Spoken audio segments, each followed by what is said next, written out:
እሺ እስቲ ደግሞ አሁን ትንሿን የሴት እግዚአብሔር አይተን እንምጣ።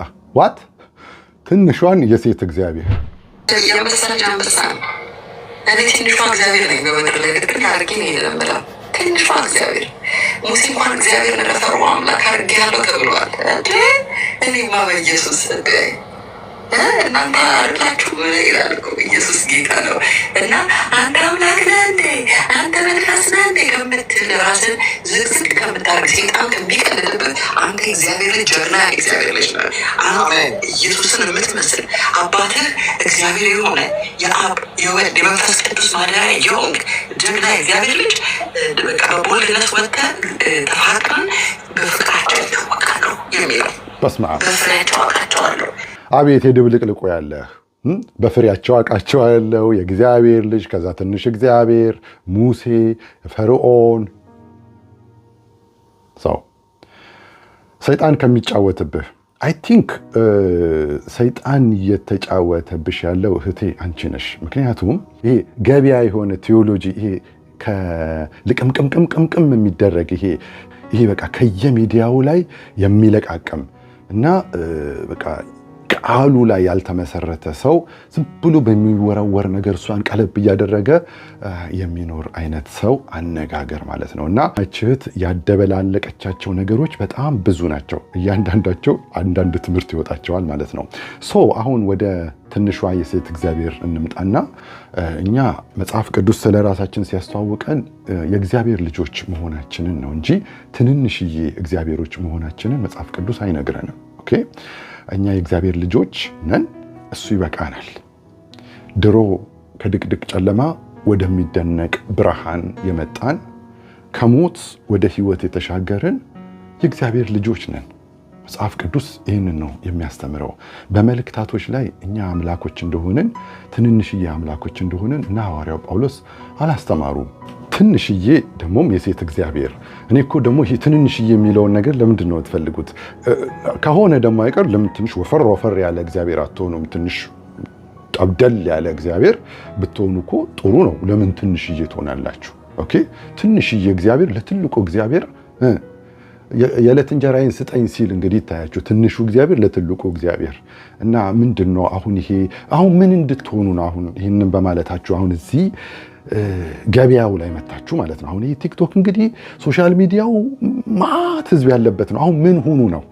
ይሄ ሲጀመር ምን አገባኝነት፣ በቃ ለወንጌሉ አለመጨነቅ፣ የራስን ኤጎ ብቻ ኤክሰርሳይዝ ለማድረግ እንጂ ግድ ብሏችሁ አይደለም። እውነቱን ለመናገር እንደው መጽሐፍ ቅዱስ አይልም እንጂ እንደው እግዚአብሔር እንኳን አፉን አውጥቶ እናንተ ትንንሽዬ እግዚአብሔሮች ናችሁ እንኳን ቢለን እንዲህ ሚዲያ ላይ ወተን እንኳን መናገር የለብንም። ምክንያቱም ለማን ነው አሁን ይህንን በማናገርሽ አሁን ማንን ልታደኝ ነው? አሁን እንደዚህ በማለትሽ ማንን ወደ ክርስቶስ ልታመጭ ነው? ኦፌንድ ታደርጊያለሽ እንጂ ማንንም አታደኝም። አሁን ሙስሊሙን እንደዚህ ብለሽ ወደ ክርስቶስ ልታመጪው ነው?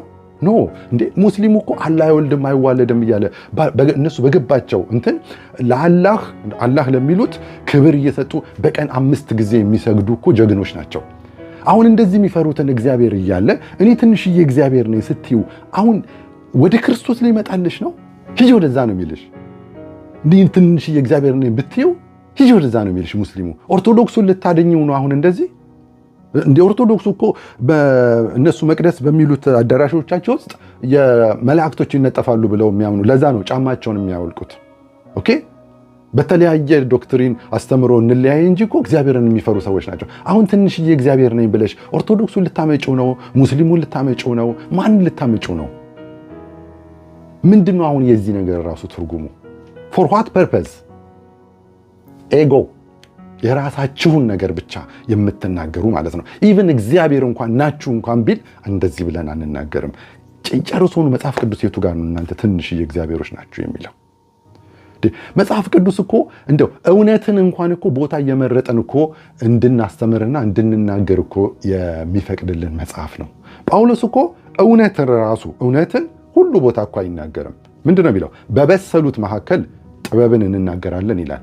ባልበሰሉት መካከልስ ወተትን ጋትኳችሁ ይላል። አያችሁ፣ ጳውሎስ ራሱ የሚናገርበትን ቦታ ያውቃል። ያልበሰሉ ክርስቲያኖች ጋር ወተትን ጋትኳችሁ ጠንካራ ምግብ ግን እንደሚያስፈልገው መልካምና ክፉን ለመለየት የለመደ ልቦና ላላቸው ለፍጹማን ሰዎች ነው ይላል እና ግሪክ ፈላስፎች ጋር ሄዶ በእውቀት የናጠጡ ህዝቦች ጋር ሄዶ የሚያወራውና እዚህ አይሁዶች ጋር ሄዶ ምልክትን ብቻ ከሚሹ አይሁዶች ጋር የሚያወራው አንድ አይደለም ማለት ነው እና የት ቦታ ጥበብን መናገር የት ቦታ ደግሞ ወተትን እንደዚህ ቀላል የሆነ መንፈሳዊ ነገር መናገር እንዳለበት ያውቃል ማለት ነው እና አሁን እዚህ ጋር መታችሁ ሰውን ሁሉ ኦፌንድ የሚያደርግን እንደዚህ አይነት ንግግርን ራሱ መናገር አንደኛ ሮንግ ነው። እንደው ትክክል እንኳን ቢሆን አግባብ ነው ወይ? ለማን ነው አሁን ይሄ ለማን ነው? nothing so አሁን ምን ሁኑልን ነው አሁን እናንተ ይህን በማለታችሁ ይሄንን ከማይሉ ሰዎች ምንድን የተለያችሁት? ወይስ ምን ሁኑልን ነው? እሺ በቃ እንደ እግዚአብሔር እንግዲህ ትንንሽ ቁጥቋጦ ምናምን ፈልጉና በቃ እንግዲህ ሙሴን እግዚአብሔር እንደጠራው ሙሴ እንዳለው አንቺም እንግዲህ በቃ ሙሴ እያልሽ እንግዲህ ልትጣሪ ነው ማለት ነው። በጣም እኮ የሚገርም እኮ ንግግር ነው። ምንድነው አሁን መስዋዕት እናቀርብላችሁ እናሸብሽብላችሁ ምንድነው? ዋው! ይሄ ጨርሶ ለክርስቶስ ቤተክርስቲያን ለክርስቶስ አካል አለመጠንቀቅ፣ ፍጹም የሆነ ኬርለስነት፣ የእግዚአብሔር ልጆች በመሆናችን ራሱ አለማረፍ፣ በእግዚአብሔር ያላረፈ ክርስቲያን የሚናገረው ንግግር ነው። ይሄ ዘላባጅነት ነው። መጽሐፍ ቅዱስ እንደዚህ ብሎ አያስተምርም። እንዲህም አይነት ዶክትሪን የለንም። ሌሎቻችሁ የምትሰሙ እኛ ትንንሽዬ እግዚአብሔርን ነን የሚል ሐዋርያ የለም። መጽሐፍ ቅዱሳችን ይሄ ትንንሽዬ እግዚአብሔሮች ናችሁ አይልም። እኛ እግዚአብሔሮች አይደለንም። እኛ ሰዎች ነን። ትንንሽ እግዚአብሔር የሚባል ነገር የለም። እግዚአብሔር አልፋ ነው ኦሜጋ ነው። እኛ ደግሞ የሆነ ቦታ የተገኘነን የተፈጠረነን የተሰራነን። እግዚአብሔር ብሎ የሆነ ቦታ የጀመረ የለም። የእግዚአብሔር ልጆች ናቸው። እምነታችን ይሄ ነው። ኦፌንድ አትሆኑ ሌሎቻችሁ። እንደው በዚህ በክርስትናው ዓለም ውስጥ ያሌላችሁ ሰዎች ይሄ ሃይማኖታችን መስሏችሁ ወይም እምነታችን መስሏችሁ ከሆነ እንዲህ አይነት እምነትኛ የለንም። ሐዋርያቶቹ እንደዚህ አይነት አስተምሮ የላቸውም። መጽሐፍ ቅዱስ እንደዚህ ብሎ አያስተምርም። እነዚህ ከየት ያመጡት?